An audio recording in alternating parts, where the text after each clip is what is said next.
I've always known I was different from my sister Sarah. While she was the life of every party, I preferred the quiet company of my computer. My name is Ruby, and I've never quite fit into my family's idea of what a normal daughter should be. Growing up, Sarah made sure to remind me just how weird I was. "Ruby, you're such a freak," she'd say, tossing her perfectly styled hair. "All my friends think you're absolutely crazy, sitting in your room programming all day." I'd just shrug and continue typing.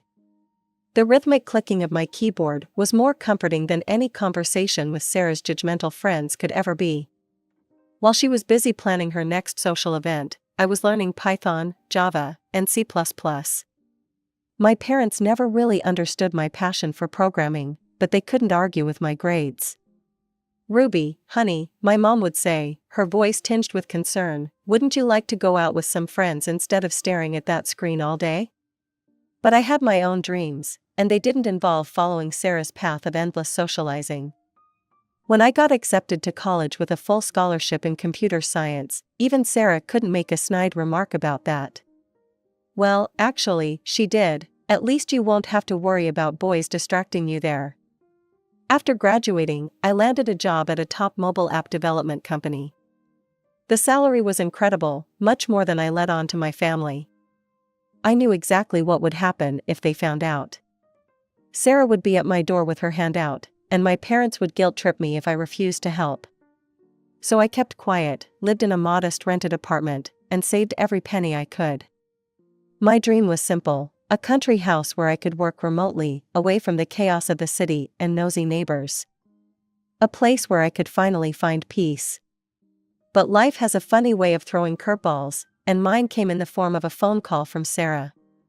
"Ruby," she said, her voice dripping with fake enthusiasm, "I'm getting engaged. And yes, before you ask, you're invited too." I knew Jake, her fiancé, and he was actually a decent guy. How he ended up with Sarah was beyond me, but I genuinely wished them well.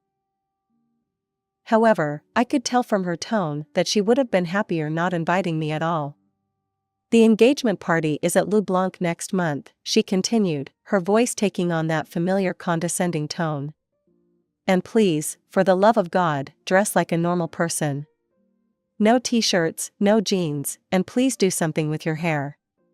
You do know what makeup is, right?" I rolled my eyes, grateful she couldn't see me through the phone. "Yes, Sarah, I know what makeup is. I'll dress appropriately." The weekend after Sarah's call, I visited my parents' house. Big mistake. The moment I walked in, I was hit with a wave of wedding fever. Mom was surrounded by bridal magazines, and Dad was looking overwhelmed by the stack of catering pamphlets in front of him. "Oh, Ruby," Mom said, barely looking up from her magazine, "did Sarah tell you about the engagement?" "Yeah, she did." I sat down at the kitchen table, grabbing an apple from the fruit bowl. "So, how much is all this going to cost?" Dad shifted uncomfortably in his chair. "Well, we're thinking about taking out a loan." I nearly choked on my apple. "A loan? For a wedding? Why not use that money for something practical, like a down payment on their first house?" Mom looked at me like I'd just suggested they should host the wedding in a dumpster. "Ruby, honey, you just don't understand these things. You spend all your time with computers, you don't even have a boyfriend. Every girl dreams of her perfect wedding day." "Every girl except me, apparently," I muttered. "That's exactly what I mean." Mom threw her hands up in exasperation. "You don't understand women's affairs at all. When was the last time you even went on a date?" I bit back a sharp reply. There was no point in telling them about the guys I dated who couldn't handle the fact that I made more money than them, or about the ones who expected me to give up my career once things got serious. Instead, I said, "I just think going into debt for one day is excessive." "Well, nobody asked for your opinion." Sarah's voice came from behind me. I hadn't even heard her come in. "Some of us actually care about making memories and having nice things." I turned to face her. "And some of us care about financial responsibility." "God, you're such a bore." Sarah rolled her eyes. "This is why you're still single, you know. Everything has to be practical with you. Where's the romance? The spontaneity? Probably in the same place as your common sense, I muttered under my breath. Mom shot me a warning look. Ruby, if you're just going to be negative, maybe you should go home. I stood up, suddenly tired of all of it. Maybe I should. Good luck with the loan applications. As I walked to my car, I could hear them resume their excited wedding planning through the open window. I wondered if they'd even notice if I didn't show up to the engagement party. But I knew I had to go, if only to prove that I could be normal when I wanted to be. The month flew by faster than I expected. On the day of Sarah's engagement party, I actually made an effort. I bought a navy blue dress that cost more than I'd normally spend on clothes for an entire season. I even went to a salon and let them work their magic on my usually messy hair. Looking in the mirror, I barely recognized myself. The taxi dropped me off at Le Blanc, one of the most expensive restaurants in town. Sarah had rented out the entire place for her engagement party, something that made my practical mind cringe at the unnecessary expense. The venue was decorated with what must have been thousands of dollars worth of flowers, and champagne was flowing freely. As I walked in, I noticed how the guests were already divided into their little cliques.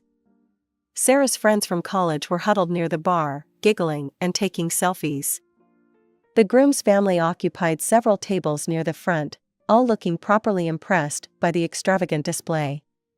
My parents were working the room, Mom in her element as she introduced people to each other. I looked around for my place card, assuming I'd be seated at the family table near Sarah. After all, I was the bride's only sister. I checked each table near the front, then the middle section, finding nothing with my name. Finally, I approached my parents. Mom, where am I supposed to sit? I asked, trying to keep my voice casual. Mom looked me up and down, her expression a mix of surprise and something else. Was that disappointment? Even in my expensive dress and professionally done hair, I apparently still didn't meet her standards. Oh, she said, glancing around nervously, your table is over there. She pointed to the furthest corner of the room, partially hidden in shadows where the expensive lighting didn't quite reach. I walked over to the indicated table, my heels clicking against the marble floor. Sure enough, there was a single place card with my name on it. One chair, one place setting, at a table meant for 6. I stood there staring at it, feeling like I'd been punched in the gut. What the hell, Sarah? I muttered, turning on my heel to find my sister. I found her surrounded by her bridesmaids, all of them cooing over her engagement ring. Sarah, can we talk privately? I asked, trying to keep my voice steady. She rolled her eyes, but followed me to a quiet corner.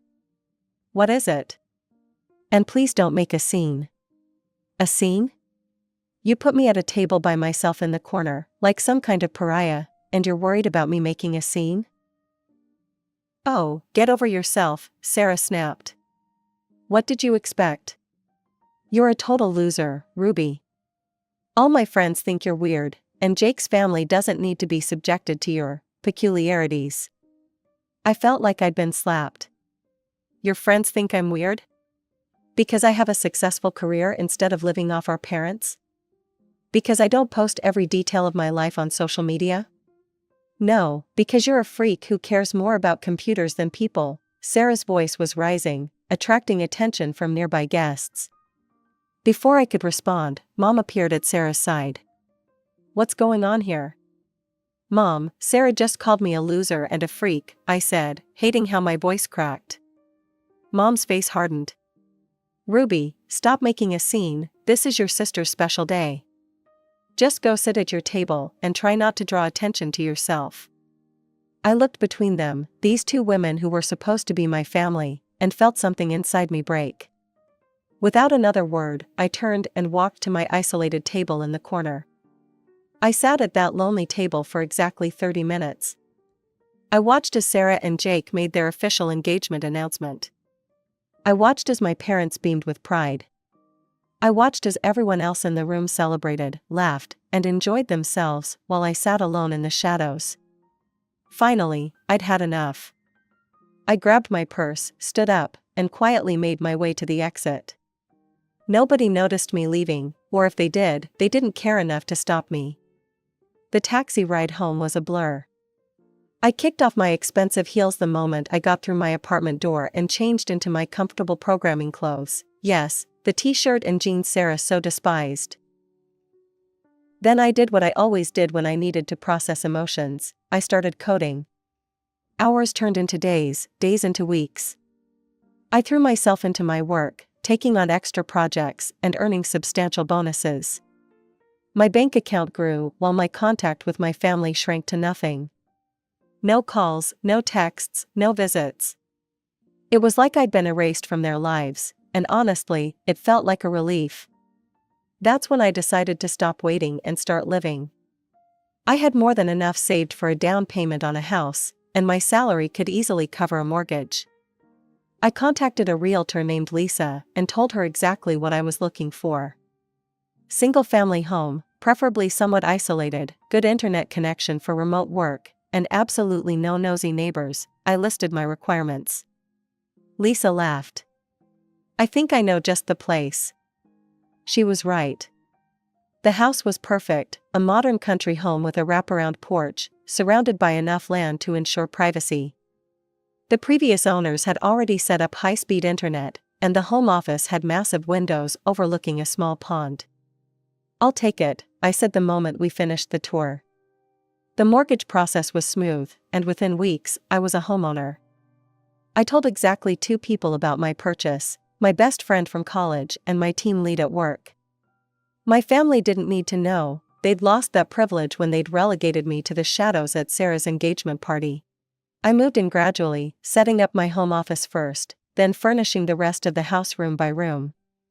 For the first time in my life, I felt completely at peace. No drama, no judgment, just me and my space. But peace, as I was learning, was a luxury my family wouldn't let me enjoy for long. 2 weeks after I'd settled into my new home, my phone lit up with my mother's number. "Ruby, we need to talk," she said, her voice stern. "Come to the house tomorrow afternoon. Your sister will be there too." I should have known something was wrong from her tone. I should have asked why they suddenly wanted to see me after weeks of silence. But I didn't. Instead, I agreed to come, walking straight into the ambush they had planned. I pulled into my parents' driveway, noticing Sarah's flashy red convertible already parked there. The car had been a gift from our parents for her college graduation, just one of the many ways they'd always shown their favoritism. I parked my sensible hybrid behind it and took a deep breath before heading inside. The moment I walked through the door, I knew something was wrong. My parents and Sarah were sitting in the living room, looking like a panel of judges ready to pass sentence. Their faces were stern, accusing, and Sarah had that smug look she always wore when she thought she had something over me. "Sit down, Ruby," Dad said, pointing to the lone chair facing them all. I sat, my programmer's brain already running through possible scenarios, debugging what could have triggered this family tribunal. "What's this about?" Sarah leaned forward, her eyes gleaming with malice. "Why don't you tell us about your new house, Miss Successful Programmer?" My blood ran cold. How did they? Then it hit me. "Lisa," I said flatly, "your friend Lisa is my realtor." "Bingo," Sarah clapped sarcastically. Imagine my surprise when she mentioned helping my sister buy a beautiful country house. My sister, who lives in a modest apartment and never seems to have any extra money to help her family. Mom jumped in before I could respond. "We know everything, Ruby, we know how much you make, we know about your bonuses. You've been lying to us all this time." "Lying?" I stood up, anger replacing my initial shock. "I haven't lied about anything. I just chose not to share my financial information with you." "There's a difference." "Same thing," Sarah snapped. "You've been holding out on us while living like a hermit to fool everyone into thinking you were struggling." I laughed bitterly. When exactly should I have shared this information? At my corner table during your engagement party? You were ashamed of me when you thought I was a poor loser, and now you're angry because I'm actually successful?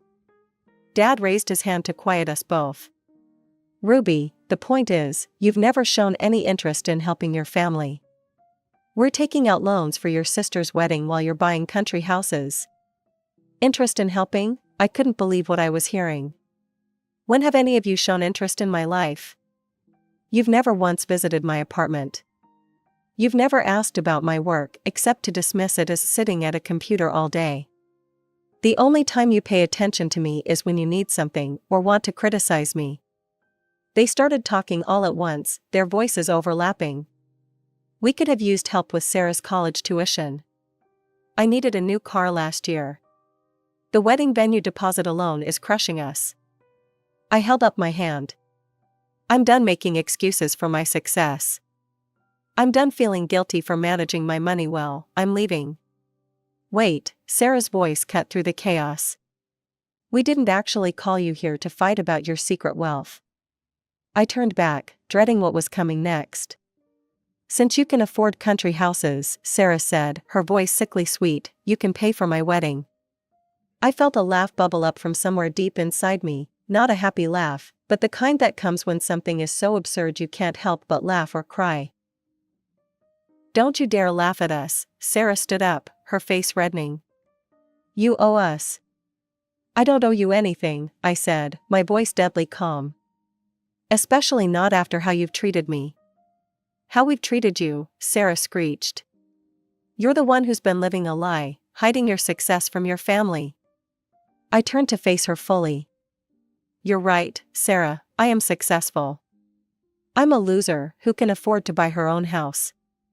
And you know what? Losers don't pay for weddings for their successful sisters. The look of shock on her face was almost worth all the drama, almost. Ruby, Mom gasped. How dare you throw your sister's words back at her? Why not? She meant them when she said them.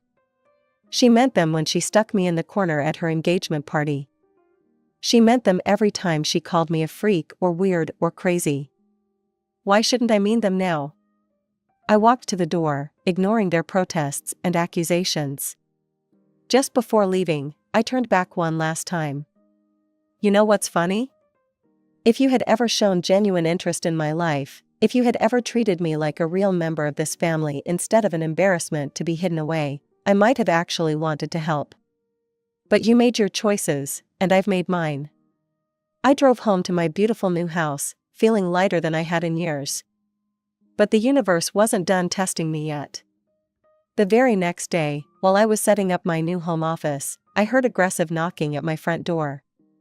Through the security camera I'd installed, I saw Sarah standing there, clutching what looked like papers.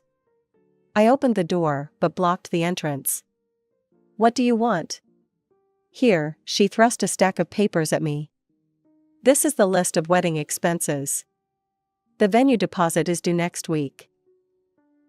I looked at the list without taking it. The numbers were astronomical, enough to put a down payment on another house. And you're showing me this because you're paying for it, she said, as if explaining something to a child, all of it. It's what Mom and Dad expect, and it's what I deserve. What you deserve, I couldn't help but laugh again. Sarah, you don't deserve anything from me. Not after how you've treated me our entire lives. She stormed off my porch, screaming that I wasn't invited to her wedding. I called after her, don't worry, I wouldn't come anyway. I already know which table you'd put me at. I thought that would be the end of it, I was wrong. The next few days brought a barrage of calls and messages from relatives I hadn't heard from in years, all suddenly concerned about family unity and sisterly duty. Apparently, Mom had been busy spreading the word about my selfishness and hidden wealth. After 3 days of constant harassment from relatives, I'd had enough. Every notification on my phone brought another guilt-tripping message or angry voicemail. Aunt Linda thought I was destroying the family. Cousin Mike, who hadn't spoken to me in 5 years, suddenly had strong opinions about my obligations. Even my mother's bridge club friends were messaging me on Facebook. I sat in my home office, staring at my multiple monitors, watching the messages pile up. The programmer in me knew that every problem had a solution, you just had to find the right algorithm. In this case, the solution was simple: debug the family narrative. I opened my social media accounts and started typing. Since there seems to be a lot of confusion about recent family events, let me clear things up. At my sister's engagement party, I was seated alone at a table in the darkest corner of the restaurant, separated from all other guests. When I asked why, my sister called me a poor loser and said she was ashamed of me. My own mother told me to sit there quietly and not make a scene. Now, weeks later, they've discovered I'm successful in my career. Suddenly, the sister who was ashamed to seat me with her guests demands that I pay for her entire wedding. The parents who never once visited my apartment now feel entitled to know everything about my finances. To all the relatives messaging me about family duty, where was this concern for family unity when I was being hidden away at family functions? Where were these messages of support when I was being called a freak for pursuing my career? I bought my house with money I earned through hard work. I'm not obligated to fund anyone else's life choices. End of story. I hit post and sat back, waiting for the fallout. It came faster than I expected, but not in the way I anticipated. The relatives went quiet, the angry messages stopped. Instead, I started getting private messages from cousins sharing their own stories about Sarah's behavior over the years. Apparently, I wasn't the only one she'd treated poorly. My phone rang, it was my mother. I declined the call. It rang again, Sarah. Declined. My dad tried next. Declined. They kept trying, switching between their phones, even trying to call from unknown numbers. I blocked them all. Then came the pounding on my door.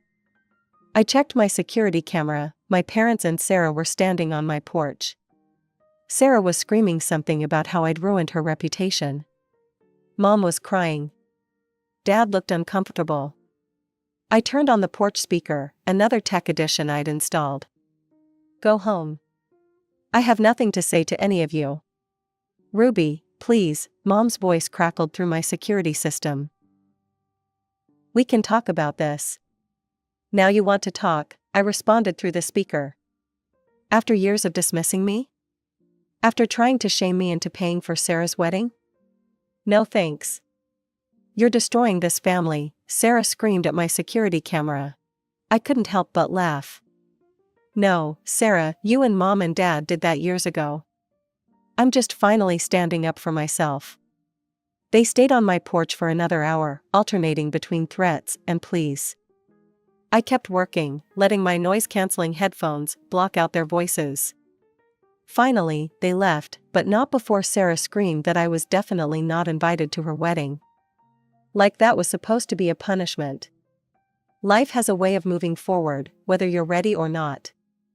I heard through my aunt that my parents ended up taking out a massive loan for Sarah's wedding. Mom had to give up her weekly spa treatments, and Dad had to postpone his retirement. But they still tell everyone who'll listen about their ungrateful eldest daughter who refused to help. Sarah got her dream wedding, or at least, the version of it she could afford with my parents' loan. I saw the photos on social media. It looked exactly like every other wedding Sarah's friends had, expensive, elaborate, and completely devoid of personality. I noticed they seated another cousin at that corner table where I had sat at the engagement party. Apparently, she'd committed the sin of getting divorced the year before, making her another family embarrassment. My aunt keeps me updated on family news, though I never ask for it. She told me that my parents had to downsize their lifestyle significantly to manage the wedding loan payments. Sarah complains constantly about how her modest wedding was all my fault. She conveniently forgets to mention the corner table incident when she tells people her version of events. As for me, I'm thriving. My house has become my sanctuary. I've set up the perfect home office, complete with all the latest tech. My team at work loves that I can host our virtual meetings without background distractions. I've even started mentoring young programmers in my spare time, especially girls who, like me, prefer computers to conformity. Last week, I got another wedding invitation. This time it was from one of the young women I mentor. She's marrying her girlfriend, and her conservative family refused to attend. Will you sit at the family table? She asked me. You're more family to me than they've ever been. I accepted, of course. Sometimes the family you're born into isn't the family you end up with. Sometimes the black sheep of the family isn't the one with the problem. And sometimes, sitting alone at a table in the corner is the first step toward finding your own place in the world. As for my parents and Sarah, I'm sure they'll keep telling anyone who'll listen about their terrible daughter-sister who refused to pay for a wedding. But I've learned that their opinion of me doesn't define me. My worth isn't measured by their acceptance or rejection. I am Ruby, the programmer who bought her own house, built her own life, and finally learned to stop apologizing for not fitting into someone else's idea of who I should be. And I wouldn't have it any other way.